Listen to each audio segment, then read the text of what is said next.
is Carolyn Sessoms. This is my life, my story.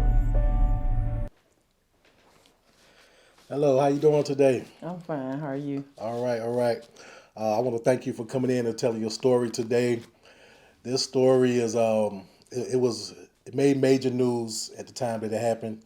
It was a major tragedy in the city of Wilson, North Carolina, and but I want to get into a few things before we get into specifics about it. hmm So, what's your name? Carolyn Sessoms, Okay, and where are you from? Wilson, North Carolina. Okay, and how was your family growing up? My family, um, it was my mom and three girls. I Hmm. didn't have a father in the home, but I Okay, know my dad, okay, and we had a pretty good relationship. okay. Was like a church going family? Or, Yes, uh, not at the beginning, okay. but later on, my mama got in church, and um, she didn't make us, but we Mm, started going. My other side of the family, my dad's side, was really strong in church, so I always went with my grandma to church and stayed with them and went to church more. okay. And as you got older, was it you felt the church was important to you? Very, Okay. very. God is number one Okay. in my life. I felt like I don't know if it was because I didn't have the dad in the home Hmm. or what it was, but I just fell in love with the church and God. Gotcha. Ain't nothing wrong with that. Trust me. Mm-hmm. uh, Now, at some point, you got older, you became an adult, and you got married and you started having children of your own. Tell me about your children. I have two sons. My first son was named Joshua, Mm, and my baby boy is Darius. okay. And today we want to speak about Darius in specific. How would you describe his personality growing up, his interests? Darius is a clown. Uh, We call him, he's goofy, he's funny, he loves to play. okay. And in our family, he was he would be the class clown probably in the classroom, but in our family, Mm, everybody wanted to mark him, even the cousins and everybody. I okay. mean, even his friends. He would say something and everybody would pick it up and run with it. Okay. So he made everybody laugh. He's just a jokester. So he liked to have He fun. He liked to liked to have enjoy fun. life. Yeah, he Was did. he into sports or anything? He loved sports. Him and his brother were very competitive. Okay. We started him off in baseball. Was it t-ball? Okay. T-ball. Okay. So and he got really good at it, hitting home runs. But I think they were a little scared of the ball.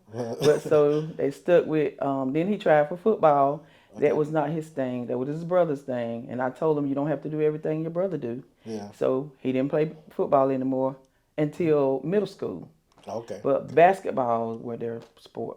Okay. Okay. And Good. they were in AAU. We put them in AAU. We try to keep them in stuff to keep them. You know how people say you keep your kids in things to keep their mind off doing something they Of ain't course. have no business doing. But we kept them in stuff.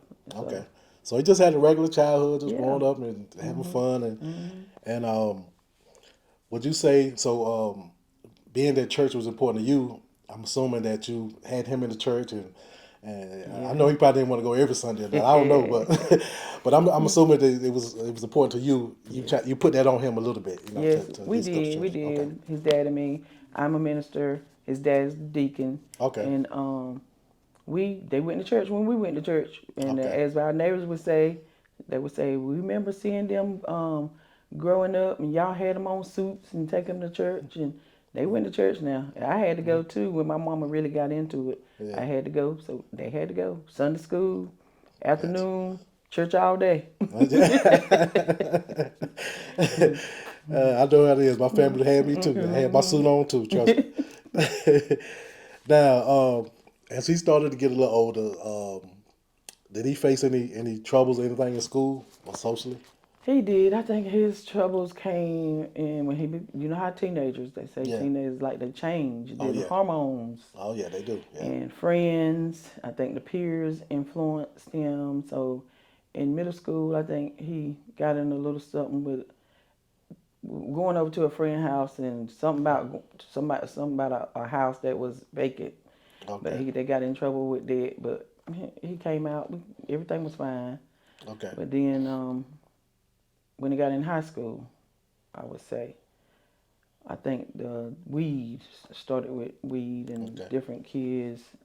Which is normal. Kids, Yeah, that's yeah, what they normally start with, getting into weed and things like that. Mm-hmm.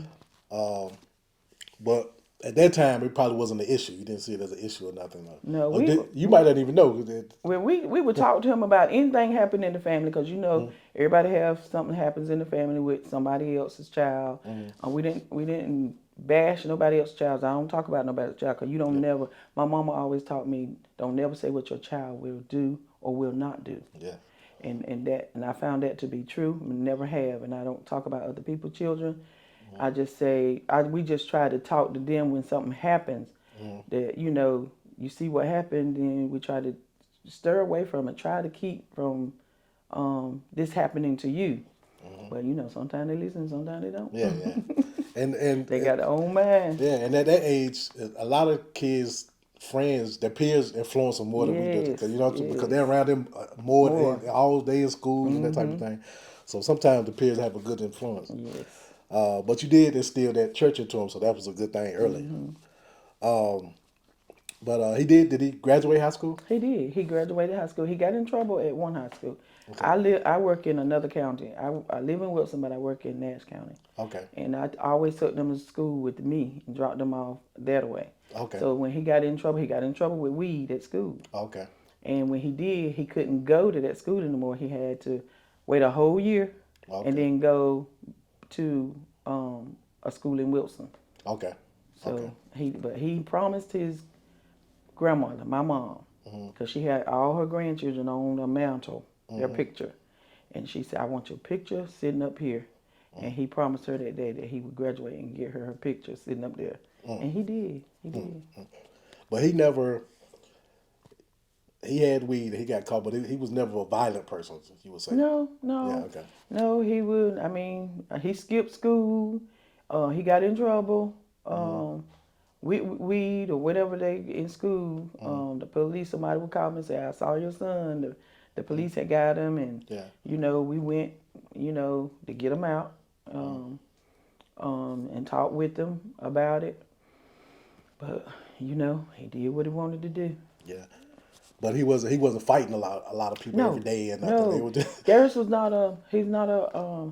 Darius liked people. Darius was a people person, I believe. Okay. He liked people. He liked his friends. He just loved having fun. I think he just thought it as having fun, hanging out with his friends, hanging out with his cousins, and but no fights. No. If he got in trouble, it was because he did what he did. Yeah. And at this time, when you knew, let me say, were there any attempt to try to help, like give him help for that, or was it just because I'm assuming, I know you're a church person, I'm assuming you probably took him to church and prayed over him, that type of thing. Was there any more after that, or? We did. He would come to church and ask for prayer, and my pastor and my husband and the men of the church prayed with them. We felt his care, and I even told him, he has a car. You grown. I'm working, and I told him, go get you some help. But sometimes they deny it. Yeah, exactly. They deny it, and he would deny. What you talking about, Mom? I was like, you know what I'm talking about. Yeah. Some of your cousins have told me that they think you need help. Mom, they don't know what they're talking about. It would be like that.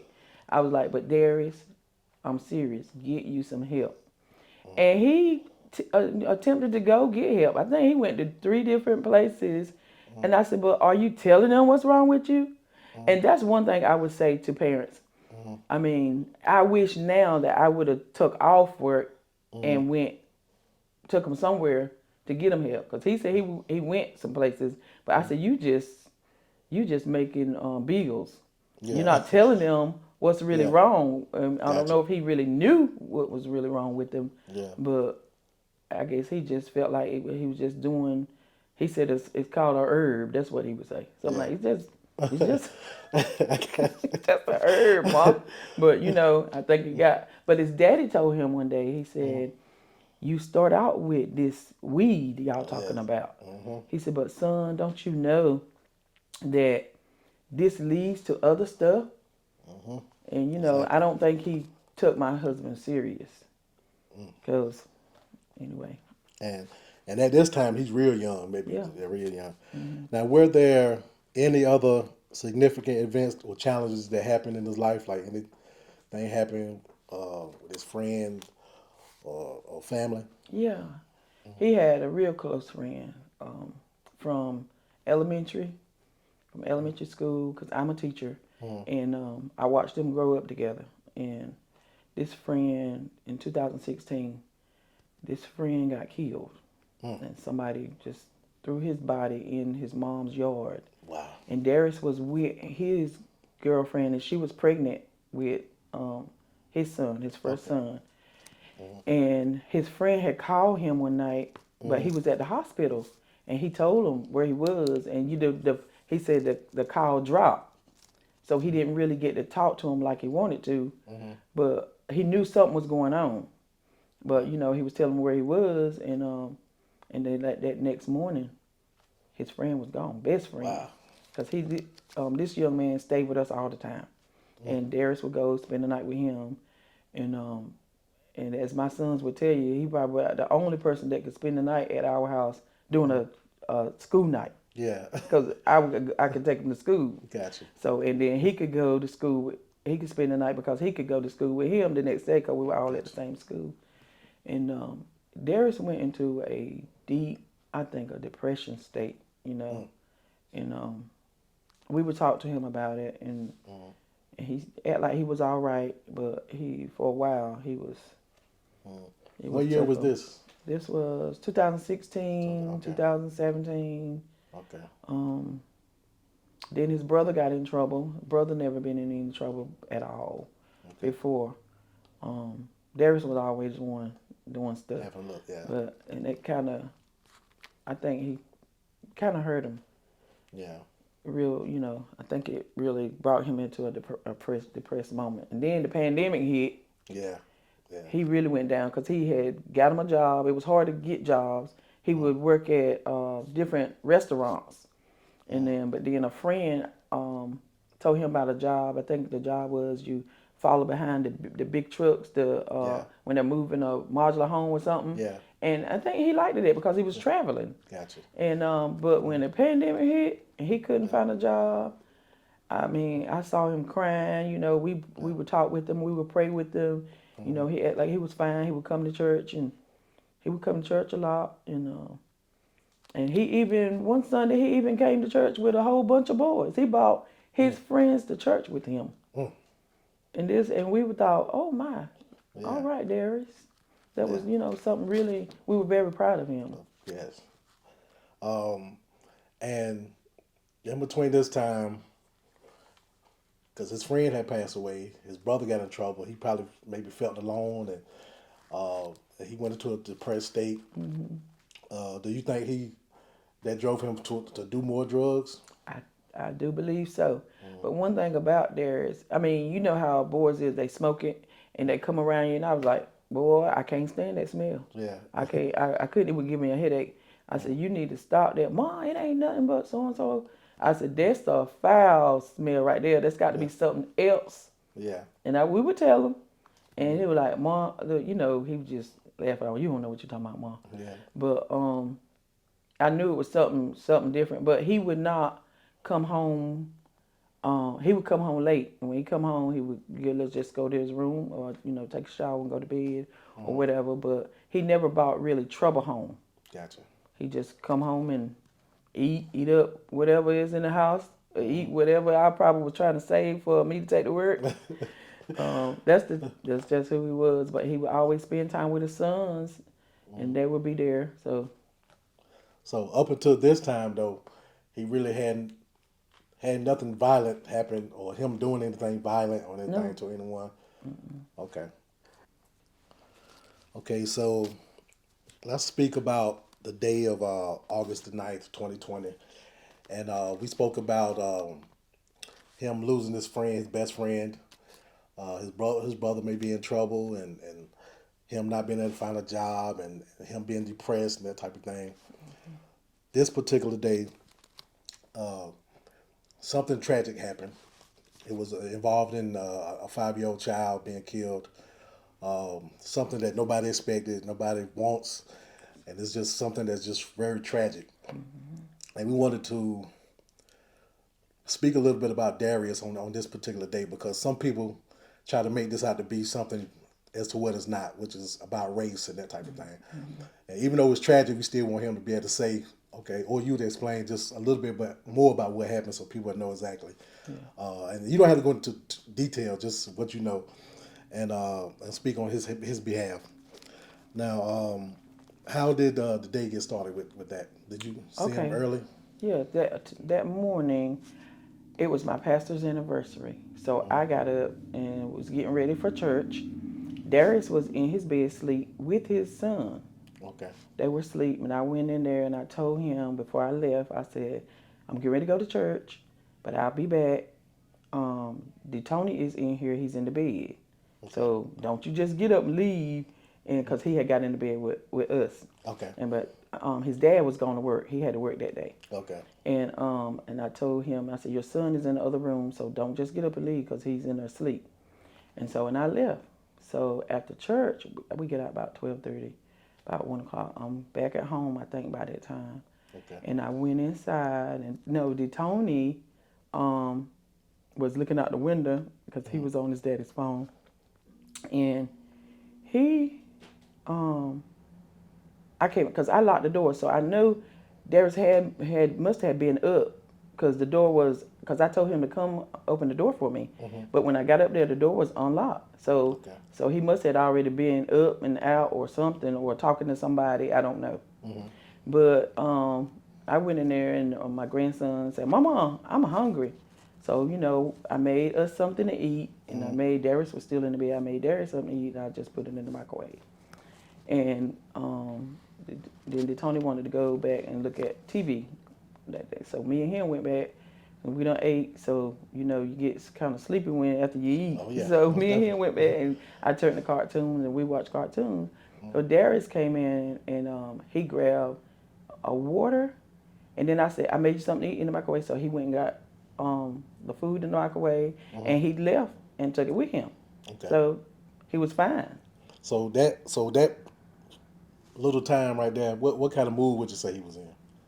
I would say he was fine because he got up, he took a shower, and he said bye to us. He was getting ready to leave. So the Tony went by Daddy, and I would say fine. But somebody just waking up, maybe Yeah. a little grouchy or tired or whatever.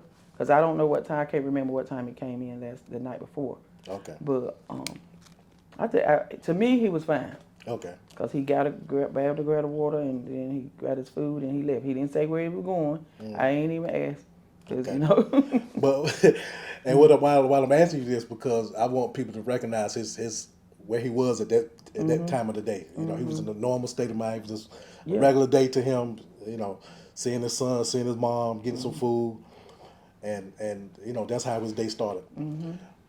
Let's move into a little bit in the afternoon and evening time, and go into that. Okay, so we watching TV. So I know we dozed off, and my husband came home about 4 something because he was getting off from work, and my grandson went in there where he was, and I think I was waking up, and I went in, and I looked out the little door, the little window in our door, and I saw Darius' car. So I was like, but I didn't open the door. I wished I had. But I went on and went around and went to the bathroom, but I asked my husband, I said, Darius been in here? And he said, no, I haven't seen him. I saw him this morning before I went to work. I looked in there and he was in the bed. He said, but I haven't seen him since then. So I went on in the bathroom, and then I think I heard the car door or something, because it's easy. We live in a modular home, so you easily hear a lot of stuff. Okay. And so when I was coming out the door, we heard, I said, I kind of yelled out the bathroom door before I got the bathroom. I said, had Darius came in here, but he couldn't hardly hear me. So he said, but when I came out the door, we heard a gunshot. Okay. And I think either I said it or he said it. That was a gunshot. And he said that was a gunshot. And I said, and it sounded mighty close. And so we head out. I'm in front of him. We run to the front door. I open the door, and I look. Darius was on the left side. The I don't know if I called the other neighbors where this young man, the child got shot, was on the right side. Okay. I looked to the left. There was Darius. Darius was run over there, and the other neighbors. Somebody went in the house. I knew it was the young lady that went in the house. She ran in the house, and we called his name. I called his name. Darius, what is going on? What's going on? And he looked, and he ran towards me, ran up on me. And when he ran up on me, first thing I see is a gun. My husband's there. He's right behind me. And I immediately grab his hand. And I'm saying, what's going on? What's going on? And he's saying, they're here. They're here. And we looking, I'm holding the gun, but my husband said, he looking around trying to see who he talking about. Yeah. And he said, I believe he said demons or something.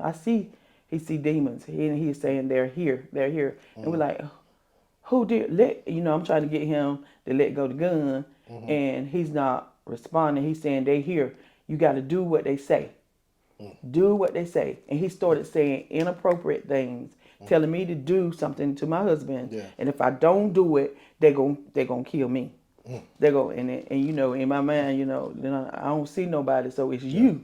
Yeah. He gonna take us out. Yeah. But and we trying to get the gun. My husband kind of came around and grabbed the arm, but he won't let. We were trying to get him to let go. Darius, let go. But he would not. He was strong. I mean, if you see my husband, Yeah. and he was a strong man. And I'm not too small, but I feel like, if he wasn't on something, we probably would have got the gun. Yeah. I feel like, but he just kept right on saying, do this. You got to do it. They're gonna kill you if you don't do it. Do it now. And I was like, what in the world? And then his son, which is our grandson, came running around. We don't have a TV in our living room.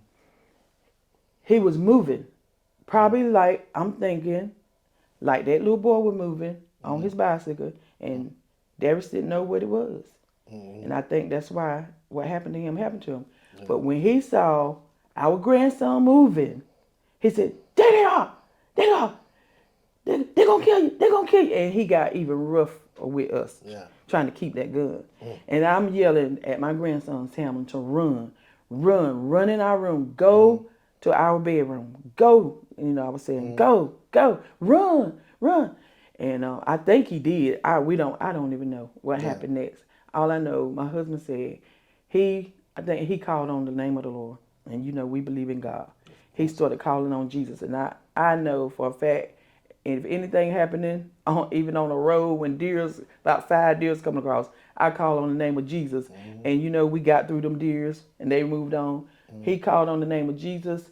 He bent his arm back. The gun came out. He grabbed the gun. And then my glasses we were about the little porch. My glasses flew. I got scratches on my hand. But he was not going to let that gun go. I'm just tell you, it was not my son. I never seen my son Darius act that way. He was, and people might not believe in demons, but I do. I believe in the Bible, and I believe the whatever he took, it had a hold on him. He couldn't see normal. It was just terrible. It was afterwards, it was just terrible. Afterwards, he stood there and he just looked just like somebody just crazy. He just stood there and looked.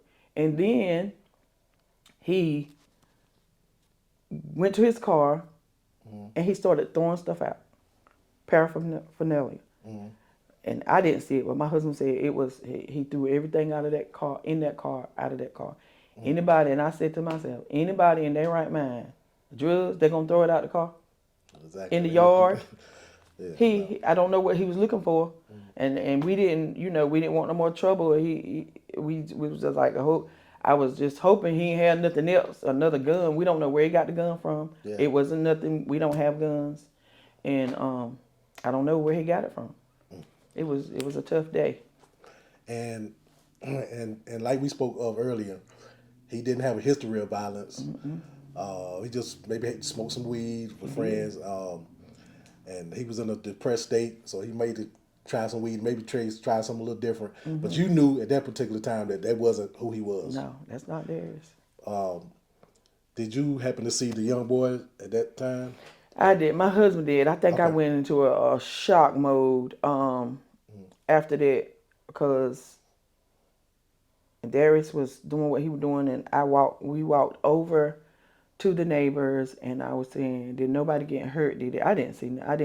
I think I was in a shock because I didn't see the child, and I asked the girl. I said, "Nobody got?" And she said, "Yes, he shot his son." Talking about the dad, and I was like, "Oh my God!" And I remember grabbing my head and saying, "Oh my God!" and walking back to the house.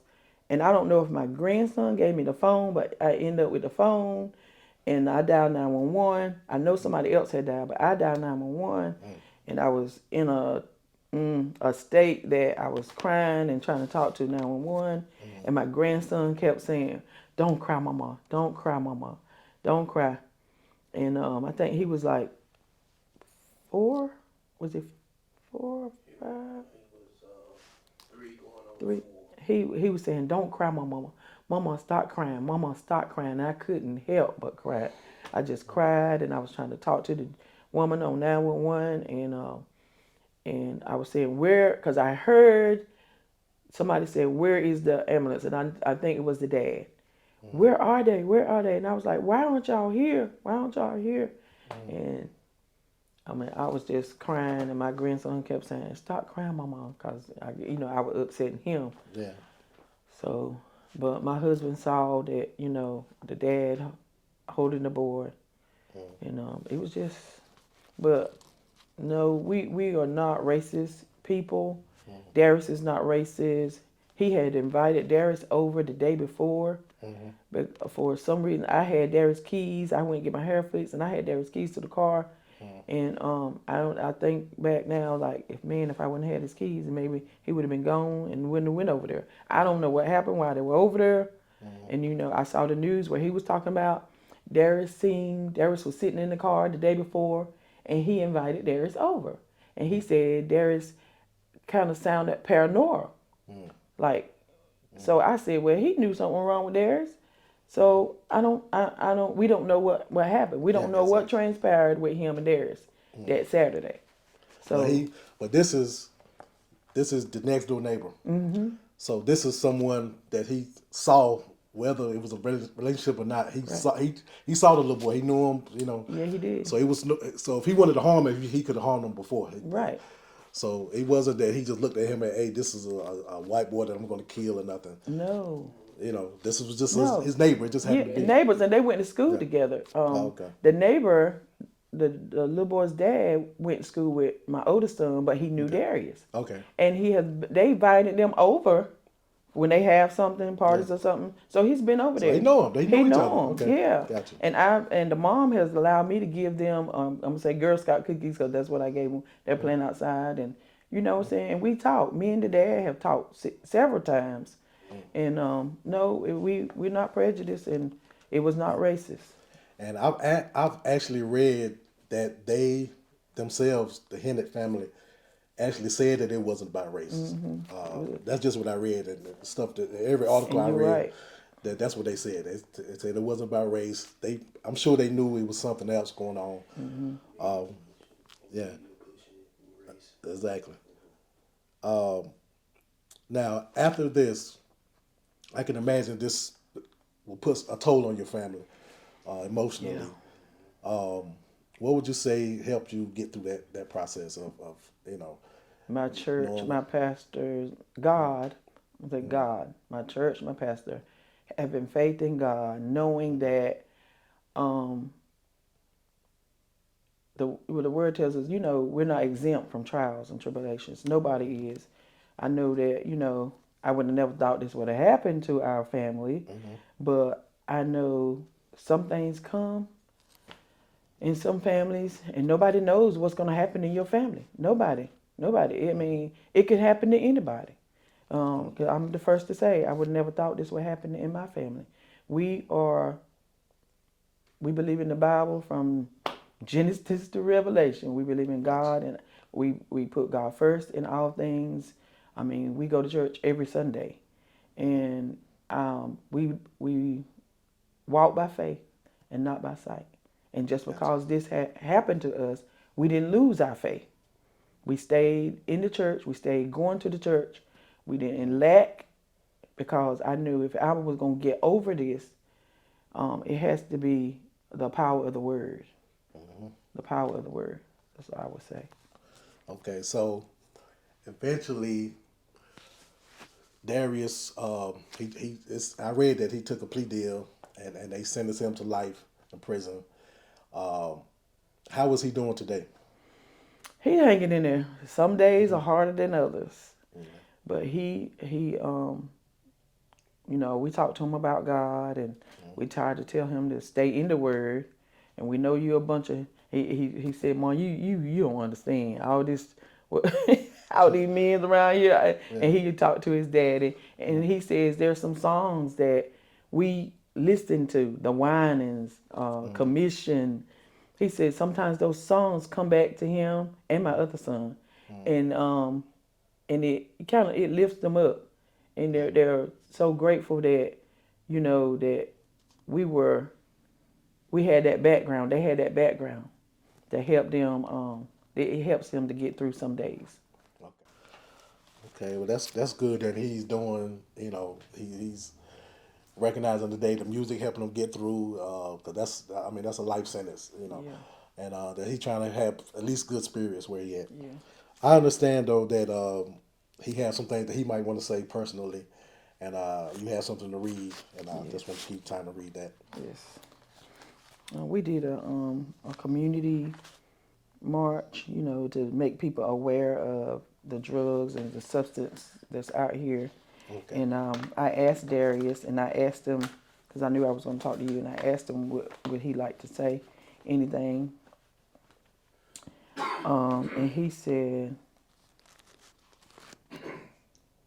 life can be traumatizing. PTS is real. Depression is real.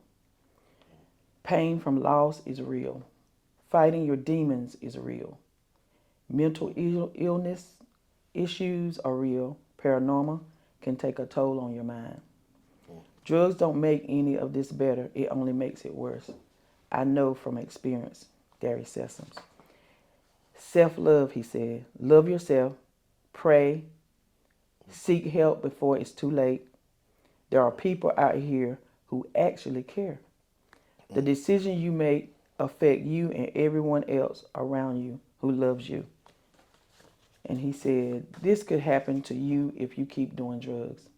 Listen to the people that love you, that always have your back, your parents for one, and focus on your family. And when he said that self-love, I always tell children, I try to tell children, your parents have your best interests at heart. We're the one that had you, we wanted you, and we wouldn't tell you nothing that would hurt you. And I hated to see my son go through this, but sometimes in certain ages, children don't listen to you, they listen to their peers. And I'm just saying to, just try to get help the best you know how. If you try not to deny it. If the denying thing is what harms you, is denying it, and just seek help. And any parents that are going through this, probably try to get it in a group, because sometimes going through it by yourself, it's hard. It's hard. Having someone to talk to that has been through it before. And, I feel like sometimes people go through different things so they can help somebody else. So somebody, you can be able to tell them, you're not alone. and that's in anything. You're not alone.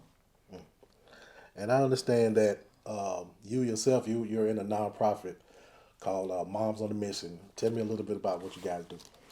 Moms on a Mission. Yes, we try to help other parents who have kids that are um, on doing substance. We try to bring awareness to the different drugs they have out here, Mm. and we try to talk to younger children and older to let them know that not to not to go in that down that road, not to take like there's drugs like the gummy worms and gummy bears. Yeah. Candy ain't like it used to be no more. No. Don't take anything from somebody you don't know, because they don't care about you.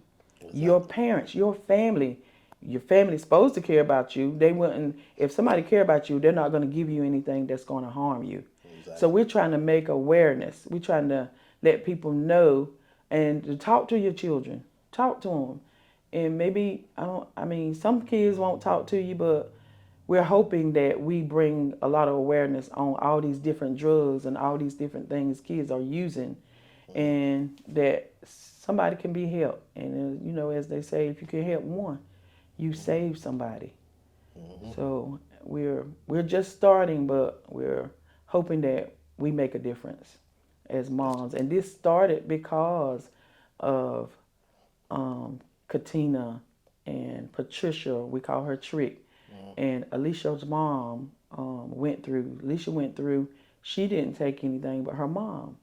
Sometimes it's your parents, sometimes it's your children, but there's somebody out here that cares and want to be able to help you. And we found a lot of parents who has gone through this. A lot of people that I knew when I worked at the daycare, a young mom lost her son, and I was his teacher. And so bringing more awareness to it and bringing resources, because Gotcha. sometimes people don't know. We didn't know where to go. Exactly. And Yeah. my sister Katina said, if I would have had y'all when I was going through with my son, Exactly. it would have helped her. She didn't know what to do. Exactly. We didn't know. And then the help you think you have, they don't help. Exactly. You know what I'm saying? If you go to the hospital, they're gonna send you back out. They're gonna. I mean, Darius said he went to 3 different hospitals. Mm. They just send you back home. Yeah. They don't help you. They don't tell you where to go. The resources. So what moms is trying to do is have the resources and tell you where to go, and places that don't charge a whole lot. What we finding, I have family members and they seeked out help, but these places charge. Some people don't have insurance. Exactly. These young folks don't have jobs, Exactly. and your children come off your insurance at 26 years old. Exactly. Yeah. So we're trying to have these resources, and so we can help them, take them somewhere. And I believe God is going to allow us to get vans and be able, when they call us, that we can move. And if you want the help, we can get you the help. Great. That's great. I want to really thank you for coming in and telling this story, because a lot of young kids, they don't know that things like this may happen. It's very tragic, and I would say 2 people lost their lives. Two young kids. One of them a 5-year-old child, and one of them he was in his 20s, and his life he's living, but he's in prison. Yeah. So it's just one story of something that can happen. Yeah. And I thank you for coming and telling this story, because another young man may hear it and they may help him, change his mind. So that's I'm thankful that you came in. I'm thankful that Darius, said what he said to a young person. And man, I'm sorry that happened. Yeah, me too. And but I thank you for coming in and telling your story, and many blessings to you and your family moving forward.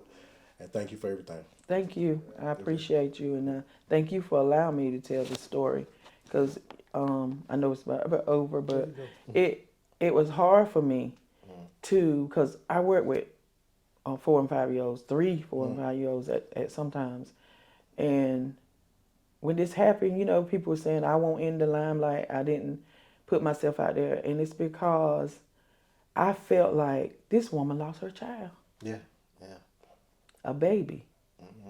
How could I get up there and say something, and this woman lost her child? My child did it, and it was hurtful because my child did that, and I didn't know what to do.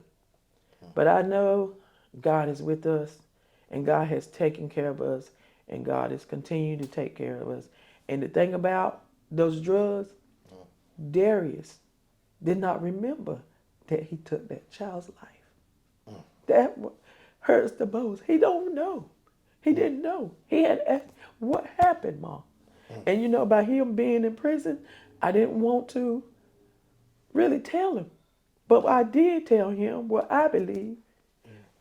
Ask God to forgive you because you took a life. And I believe the word. And it said, thou shalt not kill. And I stood on that. How can I stand up here? But I know Darius was not in his right mind too. That's what helps me, because I knew he was not in his right mind. And he has children of his own. He would have took his son out that day. Yeah. I saw that. That's why I told him to run. Whatever he saw it on that little boy. Yeah. He saw it on his son. Yeah. So I honor you and tell you to keep doing what you're doing. And I pray God's blessing on you, and I thank you. Thank you. Thank you.